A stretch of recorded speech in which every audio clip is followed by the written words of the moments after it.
lu am solo li nga xam ne liggéey na ko ci parti bi c'est un fait. Diomaye dafa nekk kilifa ci parti bi liggéey fa lu am solo man mii di wax ak yow nee naa la c'est le président Diomaye en personne qui m'a intégré dans le mouvement des cadres alors que j'étais un simple militant. mais li mu doon liggéey ci ndigalu Ousmane Sonko la ko doon liggéey. ñu liggéey ci ak moom ak ay ñoom Bassirou Kébé ñi nekk mon cap yëpp il travaillait avec eux d'arrache-pied daf na xam bu baax a baax pendant ces 10 ans. moo tax ma ne le président ñun la xam. ñun ñu nekk ci parti bi nga mën ko woo mu mën la gis mën la nuyu mën la xam parce que da doon liggéey ak ñun ñu yegg si mais yow équipe boobu ñoo tax nga yegg si au pouvoir. je reviens par rapport à ça. may ko mu wax monsieur Diouf waaw may ko mu wax. présidence de la République. ak politique question de programme la. programme Pastef dafa indi un programme. mais lii ak lii ak lii ak lii laa jaay sénégalais yi. en dehors du leadership de Ousmane Sonko on a un programme bien rédigé moom lañ wër sillonné ko bind ko tabax ko teg nga jaay ko ay nit mu am ay affaires yoo xam ne da nga ko bindoon tënk ko ne lii laay doxal. waaw boo ñëwee au pouvoir da nga ko war a institutionnaliser. ñu ñëw voilà defal ndànk du Pastef coalition la. waaw d'accord non la coalition elle est née au moment de l'élection mon frère. mais à la dernière minute quand même c'est la coalition bi mais voilà lu tax Ousmane Sonko doon coalition bi ñuy ñëw. monsieur Diouf ñoo ñëpp dama ne la. monsieur Diouf non non écoutez pas s'il vous plaît. waaw may ko mu eggali s'il te plaît après nga dem. la coalition parce qu'il faut ñu avancer. qu'est-ce qui est à l'origine de la coalition Pastef était dissous. le candidat était les candidats étaient en prison. ñun bokkuñu parti yi nga xam ne su nekkul man du dem. ñun dañoo gëmoon benn projet ne kut ko kut dina ko jàll moo tax le parti le président laajul sax kenn Habib teg stratégie yu mu teg. jël ay Habib Sy bi nga wax ay Cheikh Tidiane Dièye le président Diomaye pour jàllale le projet. PDS gisoo leen ñu am candidat keneen ak keneen gisoo leen ñu am candidat parce que ñoom bu dul le leader du doon keneen. ñun on a voulu sauver notre projet loolu moo tax ñu ne la personne qui incarne le projet importe peu on a fait passer le président Diomaye. Document yi ñu yoroon di ko campagner c'est le projet de Pastef même si c'est avec la bannière de la coalition Diomaye président avec tous les alliés tout se passait bien. Pendant l'exercice du pouvoir également il s'agissait de dérouler ce projet le président nommé un premier ministre ñu ànd ci loolu di ko doxal maintenant yow fi nga war a wax mooy qu'est-ce qui s'est passé de telle sorte que président il a démis les personnes qui incarnent le projet mais le projet court toujours la stratégie nationale elle n'est pas changée le presse elle n'est pas changée yooyu ñooy continuer di dox parce que c'est des plans quinquennaux yoo xam ne moom la war a defee ak mandatam maintenant tu peux démettre les gens ce pouvoir discrétionnaire d'enlever ces gens qui incarnent ce projet mais tey jii loolu laa doon wax logique pour logique tey jii yow yaa génnee sa bopp ci parti bi nga bokkoon kenn sexalu la lem nga ne man damay génn pour être au-dessus de la mêlée c'est des phrases du président quelque temps après nga bëgg a revenir créer parti politique yow jiite parti politique pour chercher lan man je pense que tout politicien c'est quoi l'objectif d'un parti politique mais ñoom c'est pas illégal l'objectif d'un parti c'est quoi l'objectif d'un parti c'est quoi conquérir à la magistrature suprême mais c'est ça tu es déjà président mon frère mais monsieur Sakho ñoom tam am na benn la question c'est le deuxième mandat mais bien sûr que voilà donc mais il a dit ça mérite d'être clair léegi nag man xam lu ma bëggoon xam maintenant quand tu as fait ça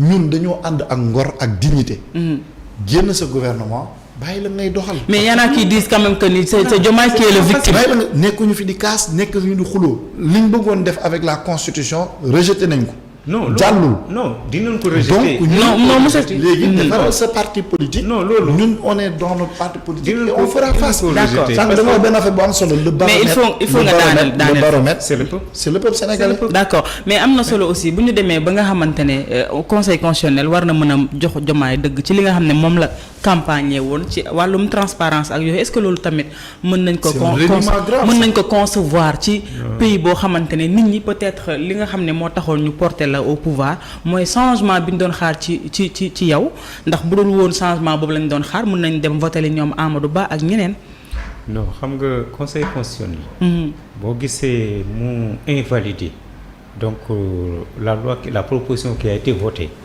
c'est sur la base des amendements parce que entre autres il y avait la création d'une cour constitutionnelle léegi bi ñu ñëwee xam nga bépp aggravation de ressources publiques donc doit être justifiée donc par ce qu'on appelle donc il faut ñu justifier les ressources supplémentaires. D'accord.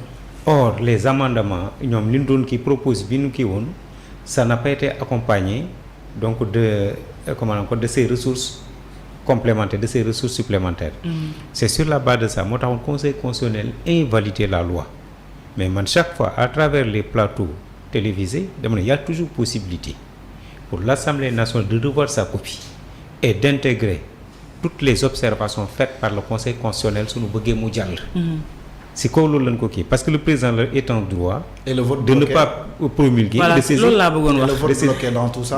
mais le vote bloqué lan la. C'est un précédent dangereux. Non, c'est pas un précédent dangereux. C'est-à-dire que conseil maanaam faaw mu am gët ci voilà. li mu sukkandiku ci vote bloqué. loolu bu ñu ko utiliser ci jurisprudence bi nii. c'est-à-dire que à l'avenir également c'est quelque chose qui risque d'amener des conséquences lourdes. parce que mënuñ ñëw chaque fois bu ñu amee benn proposition. war ko jàllale un ministre de la République ñëw. bëgg a def proposer le vote bloqué au détriment des élus des députés yi nga xam ne dañ leen a fal maanaam quelqu'un qui a un truc de nomination. maanaam dañuy limiter pouvoir u député yi. loolu la superficie bu mu utiliser boo xam ne parce que ça c'est un projet qui appartient au président de la République. mais yow lii yëpp est-ce que monsieur Diouf. les amendements mais monsieur Diouf est-ce que jàppoon ni doit peut-être que Diomaye aussi actuellement day nekk di doxal li nga xam ne moo di ay intérim ci actes yi muy posé. parce que loolu tam jaay ko woon Sénégalais. parce que moom nee na deful benn pexe pour toog ci nguur. article 103 dafa am lu mu leen may ñoom ñaar. muy exécutif muy législatif. kenn ku ne am nga initiative. des lois donc de révision. bu jógee ci député yi proposition ñoo am na fu ñuy jaar. bu jógee ci exécutif projet aussi am na fu ñuy jaar mais dama ne l'exécutif a le droit d'amender. du député yi ñoo koy def. donc c'est tout à fait normal amendement bi ñu ko defee nag donc ñu mën a saytu li nga xam ne nii mooy création. donc aggravation des charges publiques des ressources publiques ñu ne leen kat na ngeen saytu li nga xam ne mooy ressources supplémentaires fan lañ ko war a mën a jëlee. d'accord loolu koy yomb na.